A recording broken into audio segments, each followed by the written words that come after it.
Mungu anataka mtu aifungue nguvu iliyoko ndani yake yenye kufanya mabadiliko.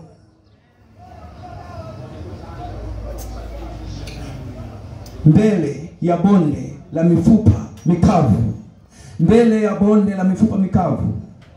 Hasa ninapoongezea kifungu kimoja sawa na Paulo mtume alipoandikia Waefeso, na leo tunasikia sisi kwamba ndani ya kila mtu ipo nguvu itendayo kazi ambayo Mungu ameiweka ndani ya mtu kwa ajili ya wakati huyo mtu atakapokuwa anapita katikati ya bonde la mifupa mikavu.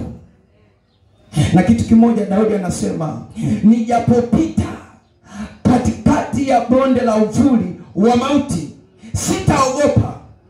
Hata sababu ya kutokuogopa, kwa sababu anajua kwamba ndani yake, ndani ya roho yake ipo nguvu ya Mungu ambayo Mungu ameiwekeza kwa ajili ya wakati ambao ni sawasawa na uvuli wa bonde la mauti. Ni kweli ulimwengu ambao tunaishi una mambo mengi sana na ujasiri alionao Mungu, ujasiri alionao Mungu kwako wewe ni kwamba popote utakapopita, popote utakapokuwepo, Mungu ana uhakika kwamba hakuna kitu cha kusimama mbele yako na kukushinda, kwa sababu ndani yako ipo nguvu ambayo inafanya kazi. Amen. Ndani yako wewe ipo nguvu ambayo inafanya kazi. Na wakati naendelea kutafakari sana juu ya misali michache na kumuomba Mungu na kumuuliza Mungu ni kitu gani ambacho Mungu anataka wewe na mimi tukifahamu leo, ni kwamba ndani yako ipo nguvu ambayo Mungu ameiweka. Na Mungu anachotaka sasa, hiyo nguvu ipewe mazingira ya kuanza kufanya kazi. Kwa sababu kwenye maandiko tuliyosoma, historia ya 37 inaanza kwa kusema hivi: mkono wa Bwana ulikuwa juu yangu, na roho wa Bwana kanichukua. Maana yake nini? Katika maandiko, mkono wa Bwana maana yake ni nguvu za Mungu. Sasa Ezekieli yupo kwenye nguvu za Mungu na yupo kwenye uwepo wa Roho Mtakatifu. Halafu yupo katikati ya bonde la mifupa mikavu. Na zaidi ya yote hakuna kinachoendelea. Ni kama vile wanafunzi wa Yesu wakati wanasafiri wanaendelea na kazi, wakaanza kuzama na Yesu yumo mchomboni. Sasa mimi nikawa najiuliza swali kidogo. Kumbe kuna wakati naweza nikaanza kuzama ili hali nina Mungu, nina Yesu na nina Roho Mtakatifu. Hata sababu inakuwa niko wapi? Sababu ni hii hapa. Nguvu itendayo kazi ndani, ikiwa haijapelekwa kwenye utendaji, hata mifupa mikavu ingebakia kuwa vile vile. Na neno linasema kwamba Mungu alipomchukua Ezekieli akaanza kumpitisha kwenye bonde la mifupa mikavu. Ni sawa na mimi pale ambapo Roho wa Bwana anaanza kunitazamisha maisha yangu. Au ninapotembea kwenye mji naangalia vitu mbalimbali, naangalia jinsi watu wanapoishi, jinsi vitu vinavyoenda, narudi naangalia na mambo yangu, naona kuna mambo hayajakaa sawa, nafikiria na waza. Nikiishia hapo hakuna kitakachofanyika. Kuna kitu Mungu anataka kifanyike kitakachopelekea ile nguvu ya kimungu ambayo Mungu ameiweka ndani yangu ikianza kutenda kazi, kila kitu kinaondoka, kila kitu kinakaa sawa. Kila kitu kinakaa sawa. Na niseme jambo kidogo. Kuna vitu tunaona ni milima. Haleluya. Amen. Tunaona ni milima. Milima iko mbele, vitu ambavyo vinatuzuia, vinatukwamisha na kwa namna mbalimbali. Lakini nikaona kitu moja, kwamba hivi Mungu ananionaje mimi ikiwa mbele yangu naona mlima. Sasa nikasoma andiko moja kwamba unapouona mlima uambie kwamba wewe mlima ng'oka. Kumbe nikiona mlima nisipouambia, nisipotamka kitu, ule mlima hauondoki. Nilipoona vitu hivi nikaongeza uwezo na muda na utayari wa kuendelea kumwomba Mungu. Kumbe yote ambayo tunaona ni milima kwetu lazima tutamke kitu. Na hapa sasa Ezekiel alipokuwa anaona ile mifupa, hapana tumaini, hapana chochote.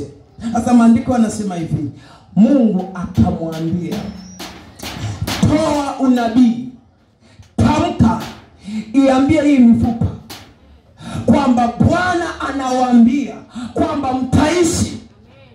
Kumbe mimi vitu ambavyo naona havijakaa sawa, Mungu hahitaji niendelee kuviangalia, kuwaza na nini nafanyaje. Mungu anataka nisimame nianze kutamka kwamba wewe kitu hautakiwi kuwepo, kwamba wewe kitu hautakiwi kuwepo. Wewe mlima hama, wewe mlima ng'oka, toka.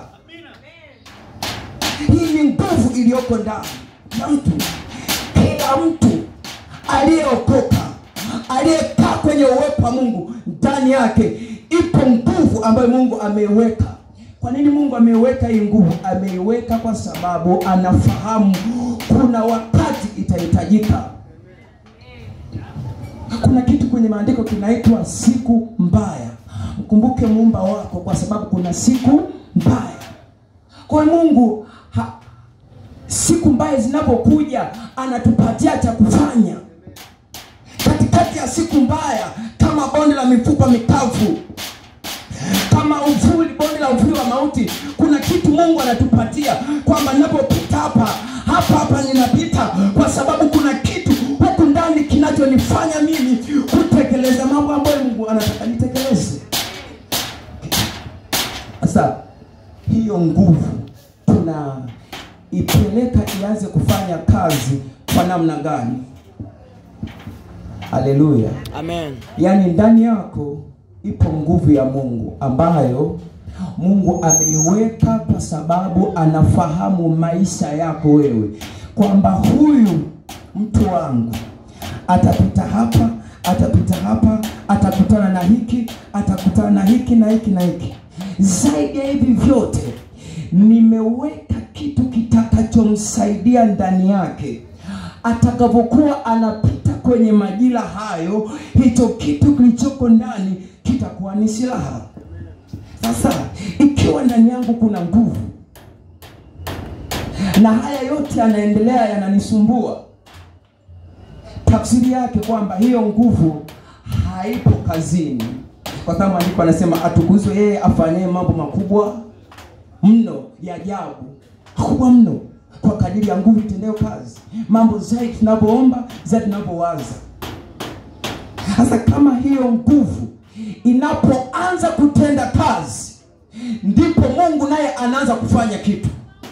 Ikiwa hiyo nguvu haipo kazini na Mungu anatulia, anasubiri mpaka huyu mtu aamke usingizini, aanze kuifanya ile nguvu iliyoko ndani yake, ule uwezo, yale maarifa, mamlaka ya Roho Mtakatifu ndani ya huyo mtu. Swali ni hili hapa. Sasa nifanyaje ili hiyo nguvu ianze kufanya kazi ndani yangu? Kwa sababu kila mtu anayo nguvu. Kwa sababu Mungu ameweka hiyo nguvu kwa kila mmoja. Maana kina ndani yako ipo hiyo nguvu. Haleluya. Amen. Wakati nafikiria haya, nikapata sentence moja ambayo inanitia nguvu na imenipeleka hatua fulani kwa jinsi ya rohoni, kwamba duniani hapa hakuna kitu kisichowezekana. Duniani hapa hakuna kitu kisichowezekana. Na kwenye maisha yako na kwenye maisha yangu mimi, hakuna kitu kisichowezekana kabisa. Hasa nikiishia hapa na kuwa sentence haijakamilika. Ni kwamba duniani hapa hakuna kitu kisichowezekana ikiwa nguvu sahihi na ya kiwango sahihi imetumika kwenye hicho kitu.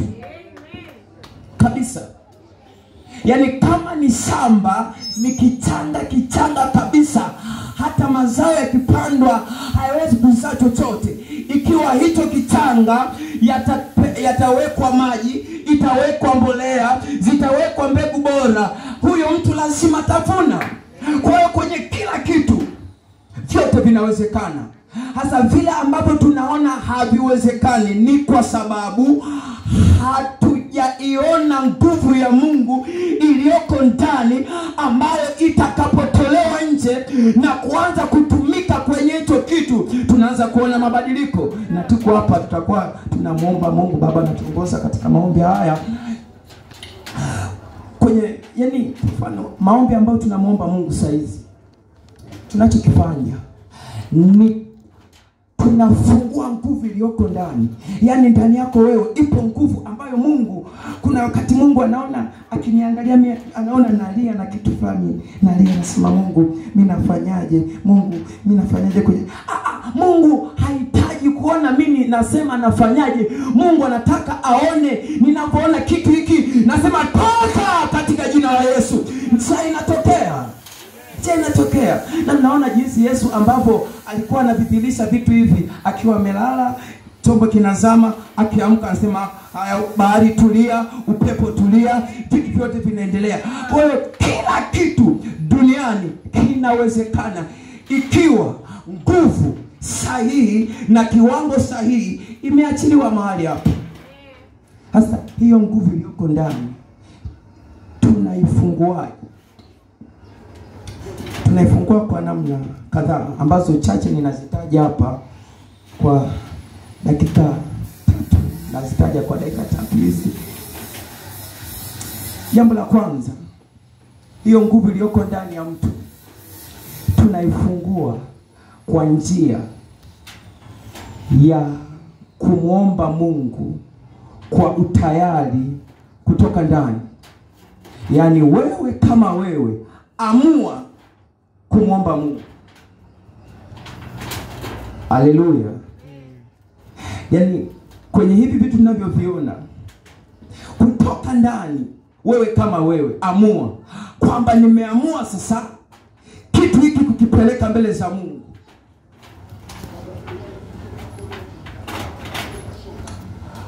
Maombi yanaruhusu Roho Mtakatifu aliyoko ndani yako, kwa sababu wote tunajua kwamba sisi ni hekalu la Roho Mtakatifu na Roho Mtakatifu anakaa ndani yetu. Kwa hiyo Roho Mtakatifu yuko ndani yako, anasubiri uanze kuomba, aanze kutoka kwa nje.